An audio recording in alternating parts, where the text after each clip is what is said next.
Bonjour, voici le tirage quotidien sur le jeudi 17 novembre. Je vous ai pas beaucoup parlé de la Lune ces derniers jours. C'est parce que les transits majeurs prennent toujours le pas sur ces énergies fluctuantes. Demain, tout de même, il est intéressant de noter qu'elle est en Lion, d'où elle fait un carré à Mercure, toujours en Scorpion. Puis, quand elle passe en Vierge, elle fait un carré à Vénus, qui elle est en Sagittaire. Donc ça signale que les transits actuels de ces planètes nous bouleversent en remettant en question certaines de nos réflexions, voire certains de nos projets. C'est normal. L'autre jour, j'ai trouvé amusant de les appeler la Trinité, mais c'est cela qui est intéressant actuellement. C'est comment Vénus et Mercure ont coiffé le Soleil au poteau, et en le dépassant l'ont amené à suivre leurs pas. Ainsi, comme Vénus aujourd'hui, Mercure quitte le Scorpion demain, et il rejoint Vénus en Sagittaire. Nous allons voir la lumière. La conjonction Vénus-Mercure va souligner des changements significatifs. Comme je vous le disais hier, le Scorpion et le Sagittaire sont des énergies très différentes. Le Scorpion aime creuser au plus profond de nous-mêmes, alors que le Sagittaire est ce sentiment de soulagement suivi d'optimisme qui nous vient lorsque nous arrivons de l'autre côté de l'épreuve. Oui, nous sommes parvenus au sommet de la montagne. Le Sagittaire, il contemple toujours l'horizon grâce à cela, parce qu'il parvient au sommet de la montagne et l'univers se déploie sous ses yeux. Attention tout de même, Mercure n'est pas son meilleur en Sagittaire. Mercure en Sagittaire peut devenir le vantard de la bande. Celui qui sait tout, qui a tout fait, qui a tout vu. En fait, Mercure en Sagittaire peut se laisser emporter par son enthousiasme. Il va être plein de bonnes idées, mais il va manquer de rationalité. Donc ça peut partir dans tous les sens sans que cela mène quelque part en définitive. Essayez de maîtriser cette tendance, restez concentré dans les prochains jours, d'autant plus que la nouvelle lune en Sagittaire approche, ainsi que la fin de la rétrogradation de Jupiter. Alors ce n'est pas le moment de s'éparpiller.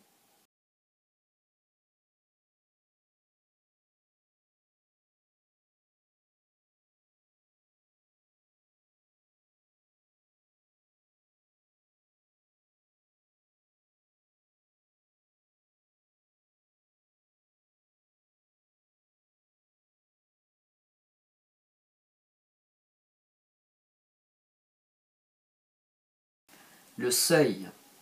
Vous vous tenez sur le seuil. Devant vous se trouve une façon d'être qui ne connaît pas la peur. C'est un passage sacré à travers un voile karmique pour entrer dans une nouvelle vie d'émancipation, de paix, de service spirituel à l'humanité et de joie pour votre âme. Prière pour passer le seuil. Que je sois béni par l'amour compatissant et la protection de Kuan Yin pendant que mon âme se prépare à traverser le seuil de la peur à l'amour dans toutes les dimensions de mon être. Om Mani Padme Hum. Om Mani Padme Hum. Om Mani Padme Hum. La guérison.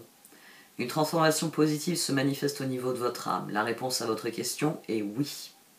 Le désir du cœur. Vous êtes inondé d'amour, le temps où vous l'attendiez est révolu, les désirs les plus profonds de votre cœur seront comblés. Quoi de mieux qu'un jour où Mercure passe en Sagittaire pour parler de ça? Le seuil. C'est une carte qui est intéressante dans le tarot, dans l'oracle de Kuan Yin.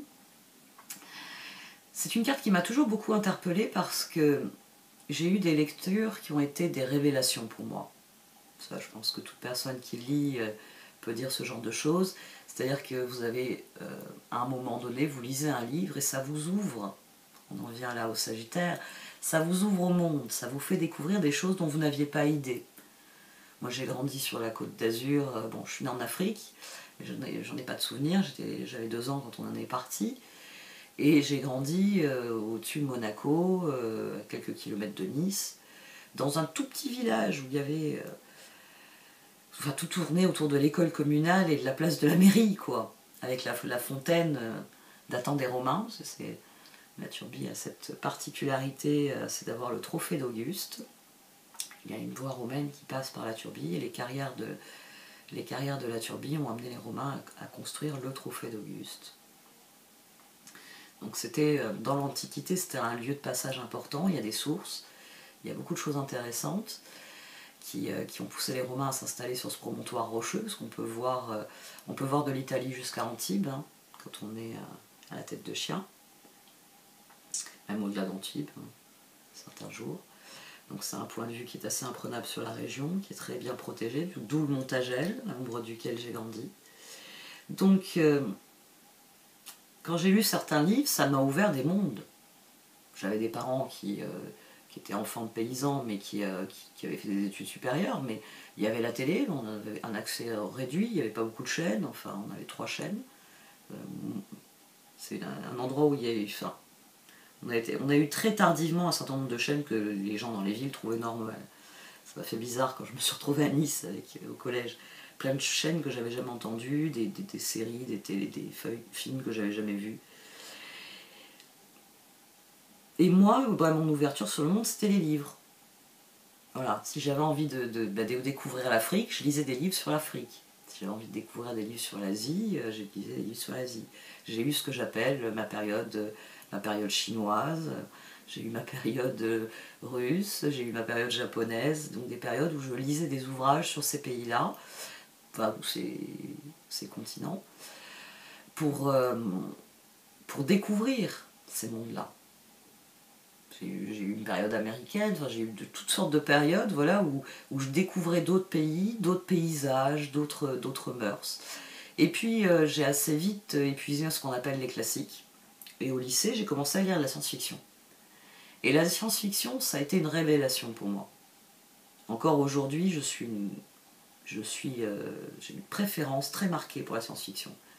Le problème, c'est que la science-fiction d'aujourd'hui, je la trouve pas intéressante. Mais il y a un livre, sans doute certains d'entre vous l'ont lu, c'est le livre Dune, de Frank Herbert. Alors moi j'ai lu toute la série, j'ai même lu les préquels, parce que je suis genre acharné en fait. Donc je me suis payé les boucs qu'ont écrit son fils et son gendre, qui ont repris les notes de Frank Herbert et qui ont essayé de les mettre en ordre pour créer les histoires que Frank Herbert avait en tête et qu'il n'a pas eu le temps d'écrire. Je dois vous avouer que les préquels sont assez pauvres hein, pour quelqu'un qui a adoré la densité de la série Dune, ce qu'on appelle les préquels. L'assemblage de notes, il a été un peu étoffé, mais c'était des notes dont il partait, donc c'est maigre. Toujours est-il que ça a été une énorme claque dans ma réflexion. C'est là que j'ai commencé à me dire qu'il fallait aller chercher plus loin un certain nombre de connaissances, un certain nombre d'informations. Que les livres suffisaient plus. Bon, j'étais aussi au lycée, donc je commençais à lire de la presse, je commençais à rencontrer plus de gens d'horizons différents, de me confronter un peu plus à des gens qui étaient différents de moi, dans leur éducation, dans leurs milieux sociaux, dans leur rapport au monde, culturellement. Et puis j'ai laissé ces livres de côté, puis j'ai fait mes propres recherches dans les différents domaines dans lesquels ça m'avait interpellé, notamment au niveau du domaine écologique déjà à l'époque. Et puis je les ai relus un jour. Et ce jour-là, j'étais dans un endroit qui était complètement différent. C'est-à-dire que la vie ne s'ouvrait plus devant moi, la vie s'était refermée sur moi et je me noyais. Et une chose qui est essentielle dans ce bouquin, en tout cas dans les premiers Dunes, tant que Paul est encore au centre de l'ouvrage, il y a ce qu'on appelle dedans, qui est connu de tous les fans de Dune, c'est la litanie de la peur. C'est une série de petites phrases, comme un petit poème, que se répète d'affirmations positives, que se répète le jeune Paul, hein, dont on suit des premiers romans dont on suit la vie, puis après on va suivre celle de ses descendants. Mais dans les premiers romans, c'est Paul, Muad'Dib, le prophète, le Messie, qui est au centre des livres, et sa mère lui a appris cette petite litanie pour surmonter la douleur, pour surmonter la peur. Et elle revient à plusieurs reprises dans l'histoire, au début. Après, elle est abandonnée par les personnages suivants, mais à cette époque-là, c'est ce qui a le plus résonné en moi. Lire ces livres me permettait de m'évader de ma prison, mais je me suis recopié cette litanie, je me la suis récitée pendant longtemps. C'est la même chose que la carte du seuil, c'est ce que ça vient de m'évoquer.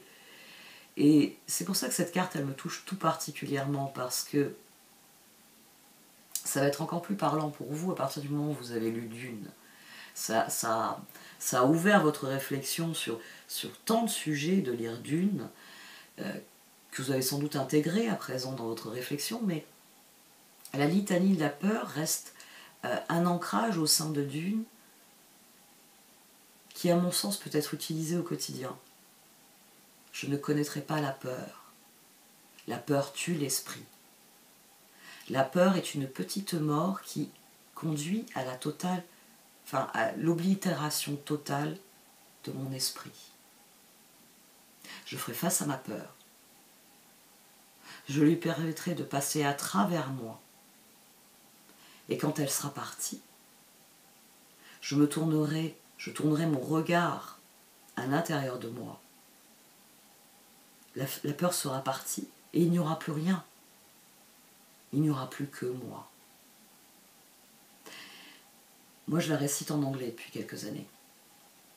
D'où mon débit difficile. Je vais vous remettre la main. Il y avait un traducteur qui en avait fait une très très bonne traduction, très, très concise. Je vous la mettrai à la fin de la vidéo parce que je pense que ça peut réellement être un outil d'apprendre cette petite litanie pour, quand on est prisonnier d'émotions contradictoires, s'en servir. Moi, je m'en suis beaucoup servi, voilà, en méditation pour calmer mes émotions. Ça me calme, des fois, ça m'a eu calmé des crises de panique. À l'époque où je faisais beaucoup de crises de panique, il y avait toujours un moment où j'essayais de la dire clairement. Et le fait de mobiliser mon attention pour réciter ces mots que je connaissais par cœur depuis des années, ça a participé finalement parfois du blocage de crise, d'une certaine sérénité émotionnelle qui revenait grâce à cela, parce que j'étais là à répéter tel Paul dans Dune, la litanie de la peur, pour chasser la peur justement. Pour renouer avec cette part de moi qui ne doit pas avoir peur, qui n'a pas de raison d'avoir peur. On a un tirage ici qui est très particulier, c'est pour ça que je commence ainsi.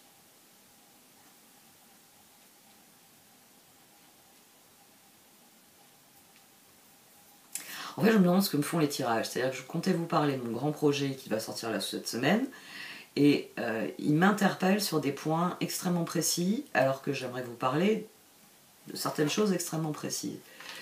On a un tirage qui est très particulier parce que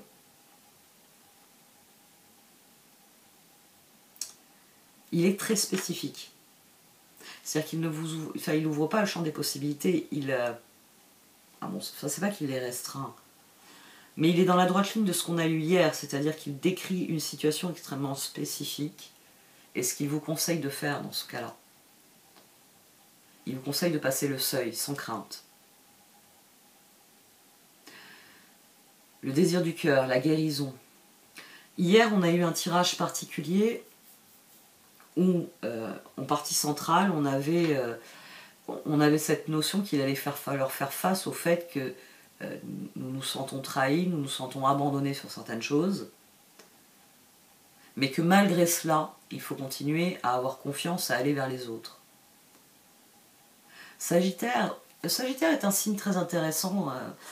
Bon, moi je suis du signe solaire Balance, la Vierge a pris le pas sur la Balance, mais les Balances sont en recherche de relations à l'autre. Elles veulent des relations avec les autres équilibrées, mais elles sont souvent incapables, enfin en tout cas il leur faut longtemps avant de parvenir à l'équilibre, parce que les Balances vont avoir tendance à complaire à l'autre, à vouloir lui faire plaisir.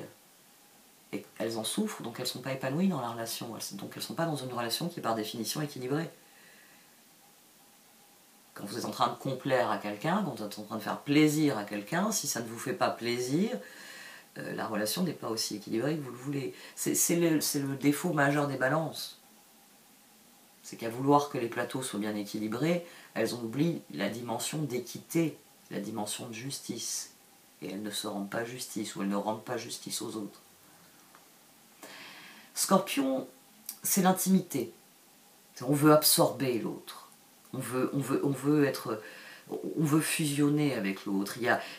On veut savoir si ça va aussi profond que chez nous, ou si c'est du même ordre. Il y a un désir d'intimité chez les scorpions qui peut faire, par exemple, très peur à la Vierge que je suis. Je dis souvent que ma plus belle histoire d'amour, je l'ai vécue avec un scorpion. Et c'est vrai.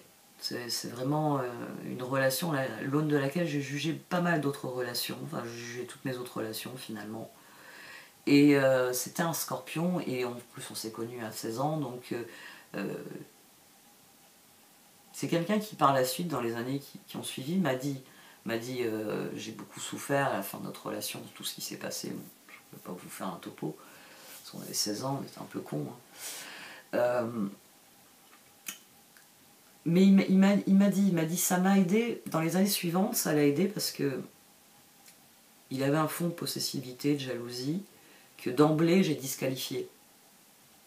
Mon caractère, moi qui suis une dépendante affective, j'ai toujours été follement indépendante. C'est ça le problème. Et pour en revenir au sujet, les Sagittaires. Les Sagittaires sont beaucoup plus équilibrés dans leur rapport au monde. C'est le signe où on commence à avoir un équilibre, où il n'y a plus ce sacrifice qui demeure chez la Balance, hein, qui vient de la Vierge et qui demeure dans le signe suivant, la Balance. C'est-à-dire que la Balance peut, pour faire plaisir aux autres, se sacrifier ou s'oublier dans la relation. C'est pas le Scorpion qui, là, au contraire, aura tendance à dévorer l'autre, parce qu'il veut... ça part pas d'un mauvais principe, hein, c'est comme la Balance, le Scorpion, ce qu'il veut, c'est faire corps avec la personne qu'il aime. Il veut montrer tout ce qu'il a en lui à l'autre personne. Et donc il attend la réciproque, parce que la Balance a établi que normalement il doit y avoir une réciprocité dans les choses. Donc le Scorpion, il part du principe que si moi j'enlève la gabardine et je vous montre tout, t'es censé faire la même chose, pas rester tout habillé. C'est compréhensible. C'est compréhensible. Le Sagittaire, lui, c'est le signe suivant, donc il a compris tout ça. Il a compris qu'il faut garder des jardins secrets. Il a compris que équilibre ne rime pas forcément avec équité. S'il y a une chose pour laquelle les Sagittaires sont connus, c'est pour justement cette dimension d'équité. C'est Jupiter. Jupiter, on dit c'est la planète de la chance. Alors je pense que, comme moi, enfin, certains d'entre vous ont peut-être l'image de Gontran, vous savez, dans Picsou, avec son trèfle à 4 feuilles. Et puis et Donald qui en peut plus de ce trèfle à 4 feuilles et de la chance insolente de Gontran. Mais parce que Gontran, si vous observez le personnage, il est extrêmement détaché de sa chance. C'est-à-dire que des fois, bon, il lui arrive un truc, c'est le prix que Donald convoitait, avait absolument besoin, Gontran le reçoit, puis je vais faire de ça, puis il regarde ses neveux, puis tenez Riri, Fifi, Loulou, prenez. Et Donald, lui, il voulait le prix pour les neveux, pour leur faire cadeau, mais il a le côté Picsou, il a le côté de son oncle. C'est ça qui est intéressant dans ces personnages.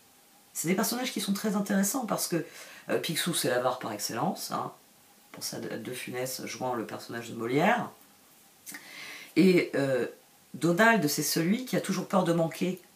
Et comme il a toujours peur de manquer, il essaye toujours d'avoir plus. Et comme il essaye d'avoir plus, les mésaventures de Donald sont homériques. Tandis que Gontran, qui n'en a rien à faire, la plupart du temps, quand il arrive dans la bande dessinée, il arrive en sifflotant, il n'est pas à la recherche de quoi que ce soit.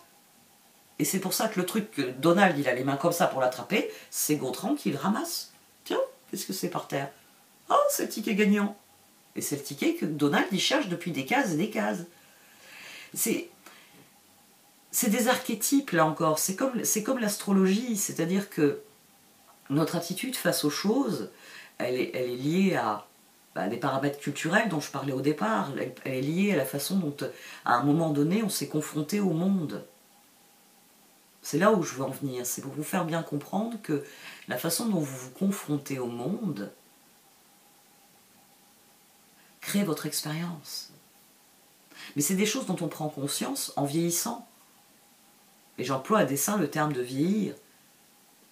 Parce que je peux juger mes relations actuelles à 45 ans à l'aune de ce qu'a été ma relation avec lui qui a 16 ans, mais la femme de 45 ans n'a plus les mêmes blessures, n'a plus les mêmes besoins, n'est plus la même femme que la gamine que j'étais à 16 ans. Il faut faire attention à ce décalage dans notre réflexion. Et c'est pour ça que l'astrologie est une grille de réflexion. Parce qu'avec l'arrivée de la saison du Sagittaire, c'est le moment où on se préserve. Il fait froid, hein. Donc on reste un peu dans notre cocon familial, mais en même temps on a envie d'aller vers les autres. Parce que depuis les temps païens, il y a toujours eu des fêtes à Noël. Il y a toujours eu au cœur de l'hiver le besoin des humains de se réunir pour réaffirmer qu'un jour le printemps va arriver. Alors nos ancêtres regardaient dans le ciel, et c'était la ronde des saisons. Et c'était à un moment donné, il fallait allumer cette lumière d'espoir, dire l'hiver va finir. L'univers, la terre autour de nous va refleurir. Et peut-être que ce soir nous avons l'estomac un peu vide, parce qu'il fallait stocker la nourriture à l'époque. C'était difficile. On se produisait souvent sa nourriture du jour, au quotidien, on oublie ça. On oublie qu'on vient de générations entières. Il y a à manger pour la semaine. Après, ça dépend de ce que je vais gagner à l'usine, à la mine, au champ. Le travail journalier. Maintenant, on commence à parler à l'américaine. Combien tu gagnes dans l'année? Tu fais combien par an? Ouais. Moi, j'ai le souvenir de conversations de mes grands-parents, de mes grands-oncles, de mes grandes-tantes, où ils étaient déjà effarés de salaire mensuel. C'était encore une révolution dans leur vie. Salaire mensuel. C'est pas à la fin de la journée le patron qui me dit bon, tiens, t'as bien travaillé aujourd'hui, tu reviens demain. Ou faudra faire mieux la prochaine fois, je te rappelle. C'est ce qu'ils avaient connu, eux. Les premières années, c'est ce qu'ils avaient connu. On a fait des bons dans certains domaines, mais on n'a pas fait des bons dans tous les domaines. Au lieu de restructurer un certain nombre de choses, que ce soit notre réflexion, notre façon d'agir, on a fait des bons. Mais normalement, quand vous faites un bond, quand vous arrivez, quand vos deux pieds touchent le sol, vous devez stabiliser les choses. Et on a stabilisé, mais fallait faire le bond suivant. Fallait faire le bond de l'ordinateur, le bond de ceci, le bond de cela. Alors que franchir un palier, franchir un seuil, c'est toujours extrêmement significatif. Et c'est pour ça qu'on a actuellement une société en déshérence. On a une société occidentale qui est en déshérence. Parce que, à force de faire des bonds, on n'a plus d'équilibre. On est sur une espèce de piton rocheux qui a jailli avec Internet, qui a jailli avec l'obligation de répondre dans la seconde où quelqu'un vous fait sonner le fichu machin. Mes enfants ont beaucoup de mal avec ça.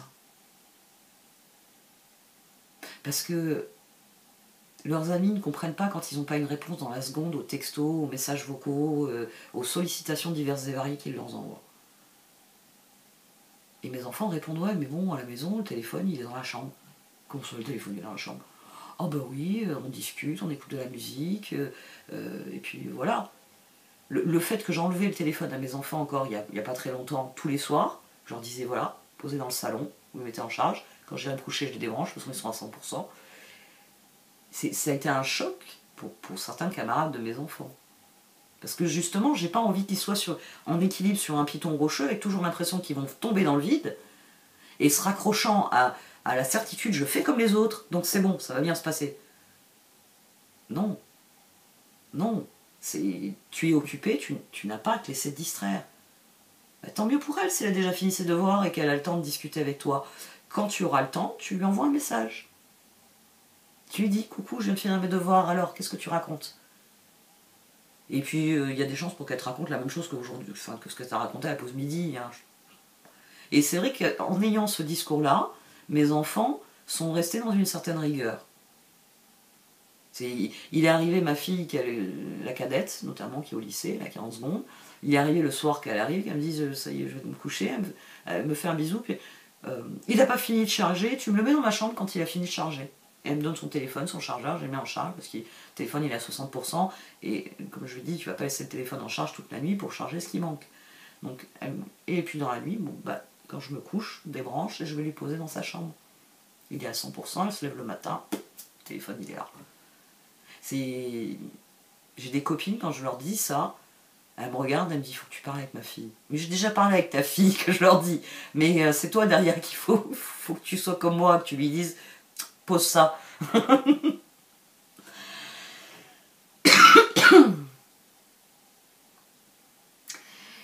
fais cette très longue introduction parce que il y a une nouvelle phase pour chacun de nous. Cette phase, elle est différente pour chacun de nous. Il y a un seuil à franchir.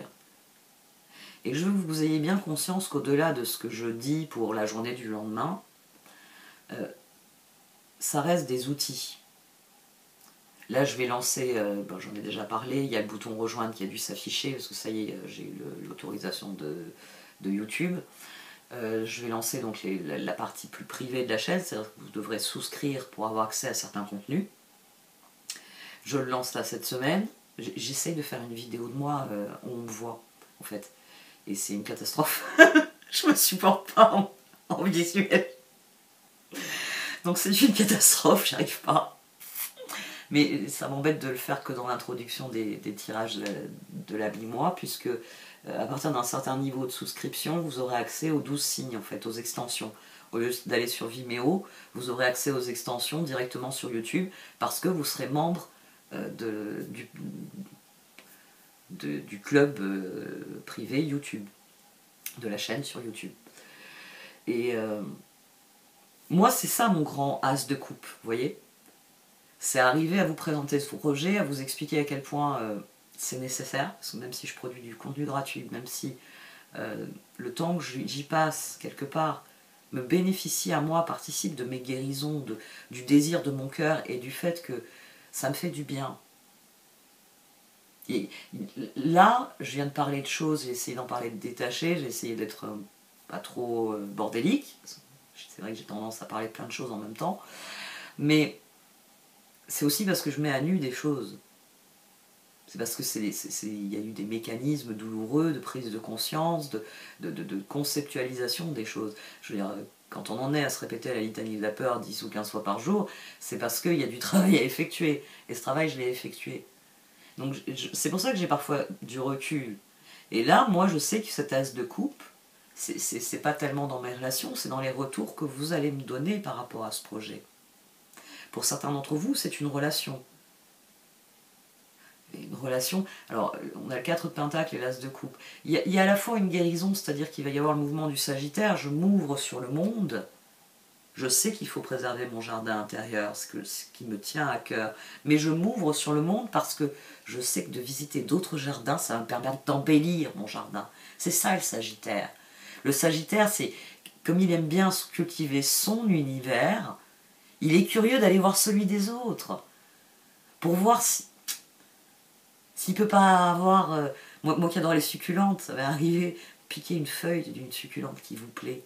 Piquez une feuille, vous la mettez dans un pot, et puis un an plus tard, vous avez la plante. De la feuille est partie la tige, est partie l'arborescence. C'est magique, et Sagittaire, c'est ça qu'il fait. Sagittaire, c'est un amateur de succulentes. Il arrive dans la vie des autres, il arrive dans le monde des autres, il regarde, il dit oh, « ça c'est chouette, j'en voudrais bien un pour chez moi ». Et j'ai une sœur Sagittaire, j'ai une fille ascendant Sagittaire, je peux vous dire qu'ils sont comme ça. Et puis j'ai une meilleure amie Sagittaire aussi, elle était comme ça. Et deux autres personnes aussi que j'ai côtoyées, elles avaient ce côté-là, ah j'aimerais bien, où c'est que tu l'as acheté, comment je peux le fabriquer, enfin, toujours très curieux. Et c'est, enfin moi en plus, j'ai souvenir notamment de ces amies-là, il y en a une, je lui ai appris à coudre, parce que je faisais des trucs en couture, et elle voulait faire les mêmes choses. Je faisais des petites broderies, des petits motifs. Je faisais pas encore de la vraie broderie, hein, de la broderie traditionnelle. Je faisais de la broderie que j'avais appris en regardant d'autres faire. Et elle avait voulu que je lui montre les principaux points pour faire un petit ourlet, pour faire... Moi, je savais faire ça. Je savais faire de la couture. Donc, je lui avais appris à coudre parce que elle voulait pas que je lui en fasse un. Elle voulait apprendre à le faire et en faire elle. Et après, elle s'est mise à en offrir à tout le monde. Elle faisait des petits sachets de lavande, elle brodait. Et c'est elle, d'ailleurs, qui m'a dit, attends, regarde la broderie traditionnelle. Et je me suis mis à la broderie traditionnelle derrière elle. Parce qu'elle avait acheté des bouquins sur la broderie traditionnelle et point de croix. Et elle m'a dit, attends, Marilyn, regarde. Regarde tout ce qu'on peut faire. Je lui avais juste ouvert la porte. Et c'est ça que cherche le Sagittaire. C'est l'atmosphère qu'il va y avoir maintenant. C'est l'atmosphère, c'est la dynamique qui nous amène tout doucement vers la préparation des fêtes. C'est d'ailleurs pour ça que c'est pile poil toujours quand on passe en Sagittaire que les magasins se remplissent de tout ce qui se réfère à Noël. Parce qu'il y a ce mouvement naturel de la société, à la fois à se replier chez elle parce qu'il faut être au chaud, mais à la fois à s'ouvrir aux autres, parce que qu'est-ce qu'ils font de leur temps libre les autres? Comment ils l'occupent? Comment ils occupent les longues soirées d'hiver? Les longues soirées d'hiver, c'est les soirées des contes. Et les contes, on entend parler de quoi? On entend parler de ce qui se passe à l'autre bout du monde. Maintenant, c'est normal d'acheter du papier imprimé, mais repensez qu'à l'époque, certains des grands livres, qui sont extrêmement formateurs pour la jeunesse, ils étaient publiés sous forme de feuilletons dans les journaux. Et vous aviez les gens qui se rassemblaient autour de celui qui savait lire pour lire Robinson Crusoe, pour lire les Jules Verne. Voyage au centre de la Terre. Dis-nous, comment ça se passe ensuite? Il y avait cet appétit là, et c'était en hiver qu'on pouvait satisfaire cet appétit. Il n'y avait pas les durs travaux de la journée au champ. Soyez bien conscients que vous vous inscrivez à la fois dans un monde qui est présent et dans un monde qui a été. On est tout le temps à nous parler du monde qui vient. Oui. Mais à force de ne pas nous parler de ce qui se passe et de ce qui s'est passé, et de nous parler seulement de ce qui va se passer en nous angoissant bien dessus, nous sommes tous en équilibre sur des pitons rocheux. Alors que nous devrions marcher, aller d'un point à l'autre. Parfois, il y a un obstacle à franchir, d'accord, mais on ne doit pas être entouré d'obstacles. On ne doit pas être une île perdue en mer, comme hier j'utilisais les lumières du phare. On est censé parcourir ce monde, faire les grandes enjambées du Sagittaire qui part à la recherche de ce qui se passe à l'autre bout de la Terre. Donc, dans vos relations, ou dans cet as de coupe que vous avez, gardez cette distance-là. Parce que c'est le karma qui est à l'œuvre. Vous êtes en train de guérir de certaines choses, vous êtes en train de passer le seuil vers quelque chose d'autre. Et comme le disait le tirage d'hier, ne prenez pas les mauvaises expériences pour vous empêcher de vivre ce qui peut-être seront les plus belles expériences de votre vie. Et c'est tout à fait la même dynamique aujourd'hui. Vous allez voir, les cartes, je vais aller très vite. 2 d'épée, 9 de coupe, lune. On est face à des choix qui répondent à nos désirs, qui répondent à cette guérison, qui répondent à cette volonté d'aller vers l'avenir. Mais lune, bah oui, on sait ce qui s'est passé hier, on ne sait pas ce qui va se passer demain. Il y a toujours la dimension d'incertitude. Et notre réflexion tout entière, elle est tournée vers ça. 9 de pentacle, reine de bâton, 4 d'épée. C'est je fais quoi? Mais à droite ou à gauche? Il n'y a personne pour me dire où c'est qu'il y a la falaise. Elle est sur la route de droite ou sur la route de gauche? C'est ça, ces deux positions. Parce que si je peux éviter la falaise, hein, et faire une route sereine jusqu'à mon objectif, je préfère. Et ça transparaît en dessous. On a le 2 de bâton, 2 d'épée et 2 de bâton, reine de pentacle, 6 de pentacle. C'est dans nos relations qu'on veut que ça avance. C'est pour ça, c'est j'y vais ou j'y vais pas. Parce que si j'y vais pas, j'évite la falaise. Si j'y vais, j'ai pas forcément la falaise, lune. Mais j'ai peut-être la falaise, 4 d'épée. Reine de pentacle, elle ressort ici en position finale. Et là, ici, on a au centre, on a un roi de bâton en dessous de la reine de bâton. On a l'empereur, le roi de bâton et le page de coupe. Oui, mais y aller. Y aller, c'est le désir de tout être humain, c'est le désir du cœur. 2 de bâton, 6 de pentacle. Faire des choses avec les autres. Quoi que ce soit. S'amuser, rigoler, discuter, parler, bricoler. Tous les verbes, on peut les conjuguer au pluriel. Ce que je fais seul, je peux le faire avec d'autres. Et parfois avec d'autres, c'est plus rigolo. C'est plus amusant de faire la vaisselle avec quelqu'un avec qui vous discutez, vous plaisantez. Ah, mais tiens, on a fini. Alors, qu'est-ce qu'on fait? Moi, mon compagnon, c'est comme ça que se passe la fin de nos repas. Il y en a un de nous deux qui fait la vaisselle, l'autre qui fait la conversation. On rigole, on se raconte des trucs qui nous ont fait rire. On passe un moment, on se détend. Et à la rigueur, oui, on va faire le câlin après, quand l'un des deux finit. Souvent, moi, je vais réclamer le câlin. Mais c'est fluide. C'est du 2 de bâton, 6 de pentacle. C'est montre-moi ce que tu aurais à me donner aujourd'hui, je te montre ce que tu as à me donner aujourd'hui, et puis tiens, on va faire un échange, et puis, puis un câlin pour sceller l'échange, et puis tout va bien. C'est l'empereur page de coupe. C'est vouloir réaliser ses rêves, c'est vouloir construire, roi de bâton, ses rêves. On a le 5 de bâton, les étoiles et la reine de pentacle qui ressort ici. Battez-vous pour vos rêves. C'est la chose la plus constructive, c'est la décision la plus constructive. Arrêtez de vous dire j'y vais ou j'y vais pas. Demandez-vous comment vous avez envie d'y aller. Vous allez y aller de toute façon. C'est un as de coupe et vous en avez envie de cet as de coupe. 4 de pentacle, elle vient faire un contrepoint au 4 d'épée. Il y a une dimension d'inconnu. Mais à présent que je suis guérie, j'ai envie de franchir le seuil. Il y a quelques jours, j'avais fait un titre sur ça. Sur le fait que maintenant qu'on avait compris que c'était nous qui avions les clés dans la poche, on pouvait ouvrir la porte. Demain, c'est de ça qu'il s'agit, il va falloir ouvrir la porte. Et le faire en lâchant prise, sans la dimension qu'on avait hier, le 6 de pentacle revient ici. C'est-à-dire qu'il y a certaines de nos relations, l'une, voilà les coups de pied qu'elle va nous mettre. Alors qu'on avait prévu qu'elle allait nous faire des gros câlins.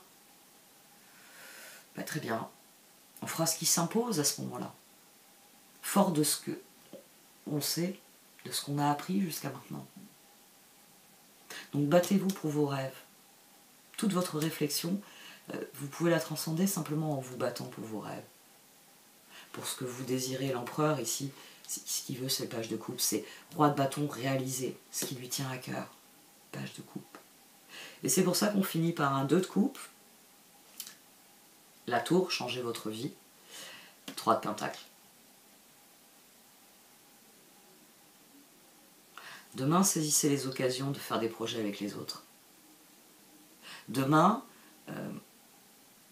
n'écoutez pas votre peur d'être trahi. On a eu le 7 d'épée, hein. J'ai oublié peut-être de le dire, mais vous l'avez dû le voir si vous avez regardé attentivement. On a eu le 7 d'épée au dos de ces deux positions. C'est la peur d'être trahi qui ressort ici. Avant de franchir le seuil, c'est oui, mais si je rentre dans cette relation, où est la falaise? Mais peut-être qu'il n'y aura pas de falaise. Il y en aura peut-être une. Mais si vous partez perdant, vous allez peut-être la créer, la falaise. C'est l'histoire de la personne qui devient jalouse parce qu'elle n'a pas confiance en elle. C'est pas qu'elle est possessive, c'est que elle a toujours des doutes parce que pourquoi moi? Elle est plus jolie, l'autre là. Elle est plus intelligente, elle est plus brillante. Alors on devient jalouse parce qu'on n'a pas confiance en soi. Et on crée la falaise. On crée le moment où l'autre... Pourquoi t'as pas confiance en moi? Je t'aime et puis... ouais, elle est jolie, c'est pas mon type de fille. Vous voyez, quelqu'un qui pense même pas. Mais à force de lui dire qu'il y pense, il commence à se dire peut-être qu'avec elle, ce serait moins relou. Hein. Parce que c'est ça qui crée la falaise. Donc demain, il s'agit de changer votre vie. Il s'agit de cesser d'avoir peur. Et de faire le prochain pas. Et ce prochain pas, il sera d'autant plus difficile pour ceux d'entre nous qui devront faire le prochain pas vers l'autre. D'où ma très longue introduction. 2 de coupe, 3 de pentacle. s'agit de passer de la conception à deux à la collaboration à deux. À l'un des deux se levant pour faire la vaisselle pendant que l'autre parle, et trouvant ça parfaitement normal, sans commencer à se dire c'est moi ou c'est elle qui l'a fait hier. Sans commencer à se dire ah oui mais moi j'ai utilisé une seule assiette parce que j'ai grignoté un panini et lui il s'est fait la paella, il en a foutu partout, c'est à lui de faire... Vous voyez, sans ces petits comptes-là d'apothicaire qui permettent pas de collaborer, qui permettent pas d'échanger. Il faut qu'il y ait de l'équité. Donc normalement ça doit être fluide, le 3 de pentacle. Le 3 de pentacle c'est une notion bien plus intimiste que le 6 de pentacle. C'est j'ai fini ce que j'ai à faire, je vois que t'as pas fini, tac tac tac, je te donne un coup de main, on finit plus vite, on va faire autre chose. Et c'est normal. Et c'est pas oh j'en ai marre, hein, j'ai encore fini, et toi t'es plus lent, qu'est-ce que tu me fais chier à être aussi lent? C'est pas ça. Parce qu'il y a un autre truc sur lequel vous êtes particulièrement lent, et l'autre, heureusement qu'il carbure et qu'il vous pousse à la roue. C'est ça l'équité, c'est on collabore. Et c'est toujours un pas qui est difficile à franchir. Allez, je vais conclure avec les cartes d'oracle et je vais conclure, parce que là, on est reparti pour des vidéos qui durent des plombs. Ça fait 2 jours que ça me... Ouais, parce que c'est délicat, c'est extrêmement spécifique. Pour certains d'entre vous, c'est faire confiance à nouveau, on va dire, dans le domaine amoureux. C'est pas forcé collaboration. Tiens, ça y est, je décide d'avoir un nouveau partenaire dans mes projets ou quoi. Et pour certains d'entre vous, c'est amoureux. C'est franchir le pas, de faire confiance à l'autre et de s'engager dans la relation. On est dans le désir de franchir ce seuil. De s'engager dans l'échange qui va se créer entre nous et les autres.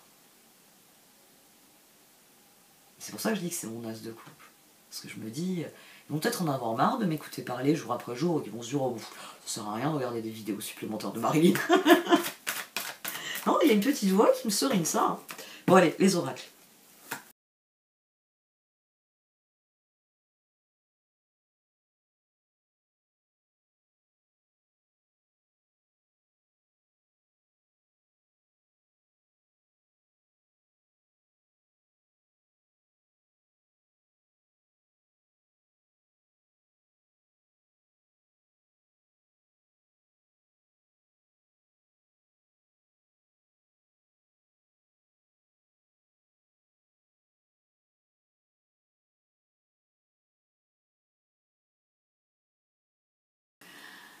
Je me suis dit concentration, concentration. Et ça m'a rappelé, il y a eu une période quand je tirais les eaux chausaines au tout début, les premiers temps de la chaîne, des fois j'avais les mains qui tremblaient en tirant les cartes. Alors je me récitais la litanie de la peur pour retrouver l'apaisement. Parce que chez moi, ça a vraiment été quelque chose qui m'a vraiment aidé dans la méditation. C'est une litanie, c'est vraiment le terme. Et là, la carte qui a bondi, c'est paix. C'est une manière que les cartes, je pense que c'est plus pour moi qu'elles l'ont sorti que pour le tirage. De revenir à moi-même. Et je l'ai couverte en plus. Plus vous allez saisir des occasions qui sont alignées sur ce que vous êtes, et plus vous allez attirer ce à quoi vous dédiez votre attention. Et c'est de ça qu'il est question, c'est avec ça qu'il faut être en paix. Avec le fait que franchir le seuil de ce qui est une nouvelle aventure, parce que cet as de coupe c'est une nouvelle aventure avec l'autre, nouvelle aventure avec vous-même, en tout premier lieu, désir du cœur, guérison. Donc c'est vraiment une nouvelle aventure. Vous êtes une nouvelle personne qui va aborder un nouveau monde. Et il faut être en paix avec ça, il faut savoir prendre du recul avec ça, pour mesurer le chemin parcouru. Comme je disais tout à l'heure, entre la femme que je suis aujourd'hui dans ma relation et la femme que j'étais à 16 ans. Ou le cauchemar qui a été le mien pendant toutes ces années de vie de couple subie. Ça, le jour où je dois comparer une relation à ça, c'est que je suis redescendue très bas. Mais il s'agit de prendre du recul pour vraiment saisir là où vous avez envie que les choses avancent, progressent. Les cartes, elles disent voilà collaboration parce qu'on va rentrer dans l'ère du Verseau, parce que Parce que l'astrologie même nous entraîne vers ça, vers des communautés qui se reforment, qui se ressoudent autour de valeurs et principes communs. C'est le Verseau. L'ère des poissons a dissolu les énergies.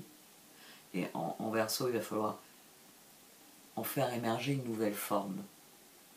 Et la nouvelle forme, ce sera ce qui a toujours été. L'homme ne peut pas vivre sans une communauté avec lui. Ça, je vous l'ai déjà expliqué il y a quelque temps.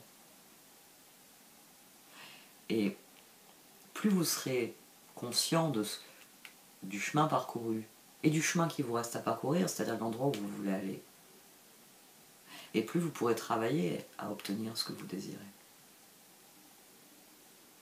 C'est en étant conscient de vos blessures.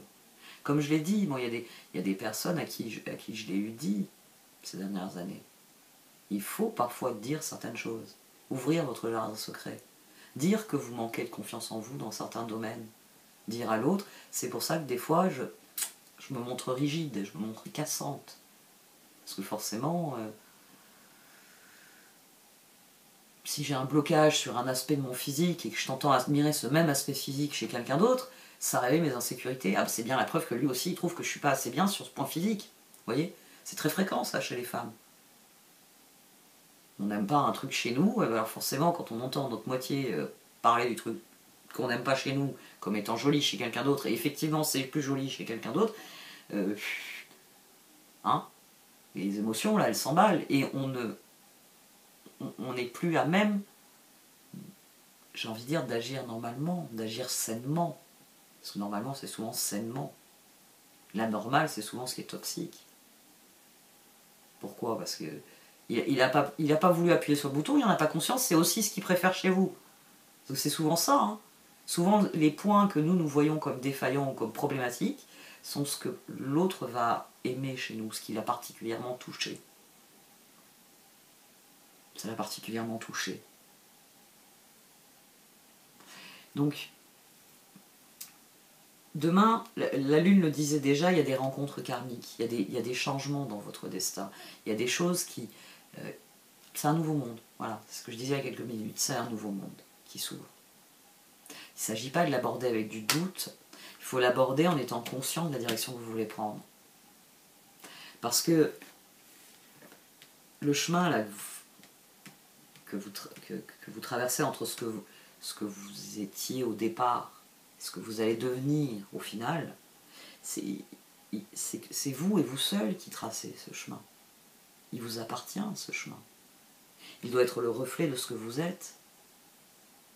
Ici, il y a l'espoir d'un guépard sur cet œuf là avec le pelage.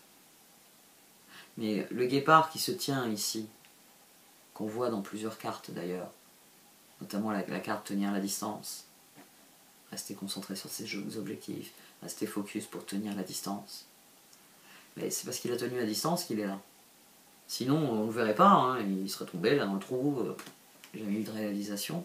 C'est ce qu'il est allé chercher en lui qui l'a mené là. Et c'est ce qui vous est demandé à vous. Qu'est-ce que vous avez en vous auquel vous voulez donner naissance? Qu'est-ce que vous voulez attirer? Il va falloir se libérer de ça. Il va falloir que réellement, je l'ai dit, la litanie de la peur est intéressante parce qu'elle est une affirmation. Elle fait cheminer votre réflexion. Depuis un endroit de peur, elle le ramène dans un endroit de réaffirmation. Il ne restera que moi. Parce que la peur, c'est une émotion transitoire. Si elle s'installe, c'est inquiétant. Ça signifie qu'il y a quelqu'un autour de vous qui vous fait peur. Et qu'il va falloir empêcher cette personne de vous faire peur. Hein, c'est la sorcière du placard au balai, à un moment donné, il va falloir que la sorcière, elle sorte, qu'elle arrête de peser dans votre esprit. L'histoire est intéressante. Hein. Regardez comme souvent les histoires portent les clés. Pour ceux d'entre vous qui n'ont pas lu l'histoire de la sorcière du placard au balai de Gripari, dans les contes de la rue Broca, allez lire ces quelques pages, vous allez hurler de rire. Vous allez hurler de rire, quel que soit votre âge. Il est arrivé que les rares personnes qui m'ont dit « j'ai pas trouvé ça marrant », je me suis dit « aïe ». Aïe. Bon, elle, il va falloir lui redonner espoir en quelque chose. Parce que il y a beaucoup de vérité dans ce petit conte. Et là, c'est vraiment ça dont il s'agit. Vous avez vu comme le cœur, il y a du doute, il y a du 7 d'épée au dos des premières positions, mais les cartes, elles finissent par le conseil, battez-vous pour vos rêves, c'est ce qui sera constructif, qui vous mettra en position de reine de pentacle. Et la reine de pentacle, elle ressort. Donc pour être constructif, il faut penser en termes de 2 de bâton et de 6 de pentacle. Qu'est-ce que je peux faire dans ce monde avec les autres? Qu'est-ce que je peux construire pour ce monde avec les autres? Et une fois que vous avez la réponse à cette question, tout doit devenir évident. Le chemin devient évident. Il va falloir vous adapter. Mais les choses vont se passer comme il se doit, et vu qu'elle avait jailli au tout début de mon brassage, j'en ai tiré une autre. On passe le seuil. Laissez derrière vous, faites que la guérison soit totale. Lâchez prise. Oui, oui, vous avez été trahi dans le passé. D'accord.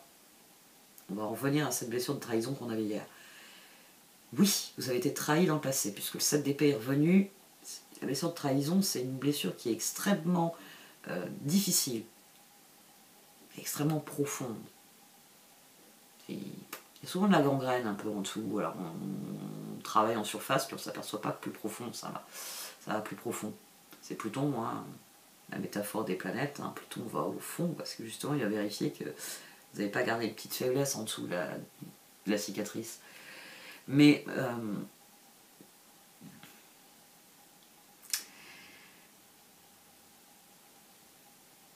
normalement, ça vous a appris à poser des limites. Je vais reprendre rapidement l'exemple que j'avais donné hier, la malhonnêteté. D'accord, par le passé, vous avez été trahi, quelqu'un a abusé de votre générosité. Ok, je veux bien. Cette personne a abusé de votre générosité. Très bien. À l'avenir, vous serez plus vigilant. C'est-à-dire que si vous commencez à avoir des relations où vous vous apercevez qu'effectivement, il y a un décalage, cette personne gagne aussi bien, si ce n'est plus sa vie que moi, mais c'est moi qui paye à chaque fois qu'on se voit, là, il y a un abus de générosité. Donc, est-ce que cette personne, c'est pas comme l'autre, quelqu'un qui en fait... ah oui, elle n'est pas... d'accord, ok.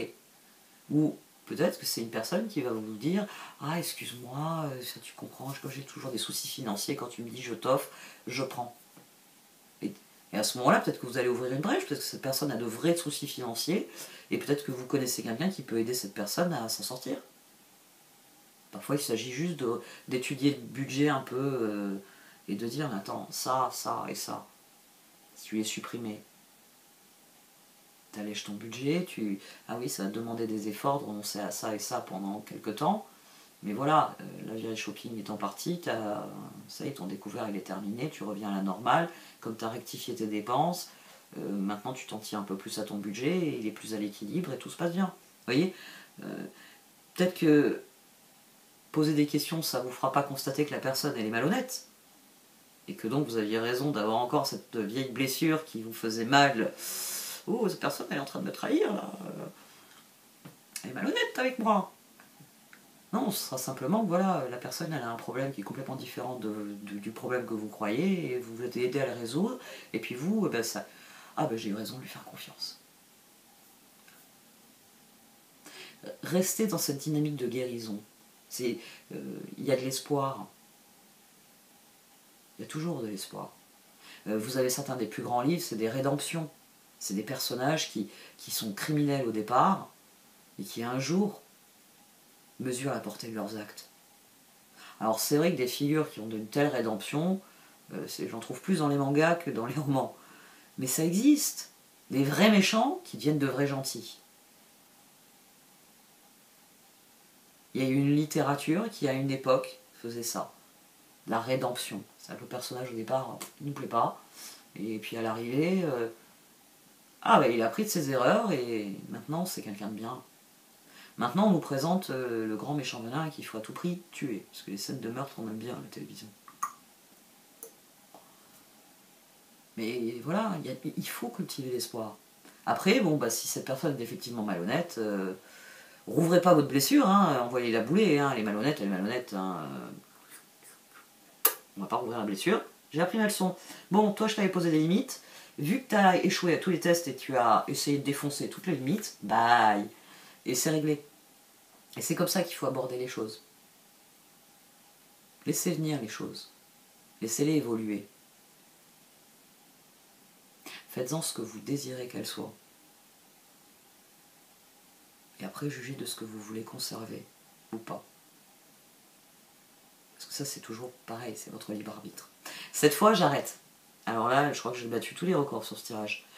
Même les anciens records, là, ceux d'avant l'été.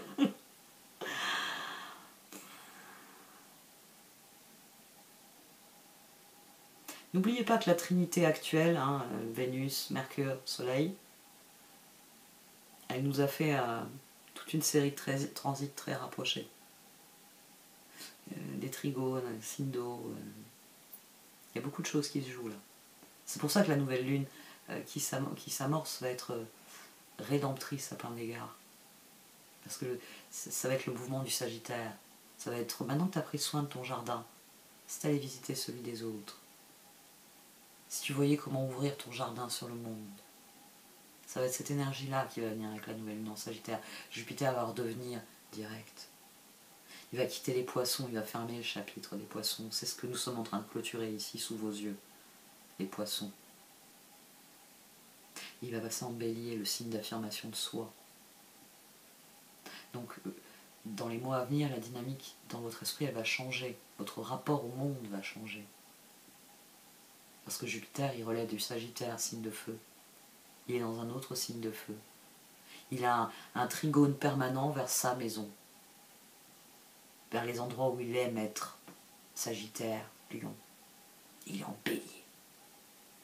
Il n'a qu'une envie, c'est foncer. Il en a marre. Il a été bloqué par les grosses planètes pendant trop longtemps, Jupiter. En allant au bélier, il va se libérer. Il ne va plus être sous le joug qu'il a subi avec Saturne, notamment en Capricorne. Pendant un moment, il est prisonnier là-dedans. On va dire depuis le Capricorne, Verseau, Poisson, Jupiter a été enfermé dans son expression. Il est sorti de chez lui, Sagittaire, pour plonger dans des maisons où il y avait des planètes qui étaient en train de faire la loi. Et qui lui ont dit « tu touches à rien ». Beaucoup de choses vont changer. Et ça, voilà. C'est les choses que je vous annonce pour 2023 depuis le début de l'année. C'est le mouvement astrologique. Et finalement, quand on regarde un petit peu à l'extérieur, on s'aperçoit que c'est un peu le mouvement mondial, le mouvement collectif. Bon, cette fois j'arrête. Merci de m'avoir regardé. Et de m'avoir écouté. Ça c'est parce que je dois me filmer que j'y arrive pas. Merci de m'avoir écouté. Vous pouvez liker, commenter ou partager cette vidéo. Au revoir.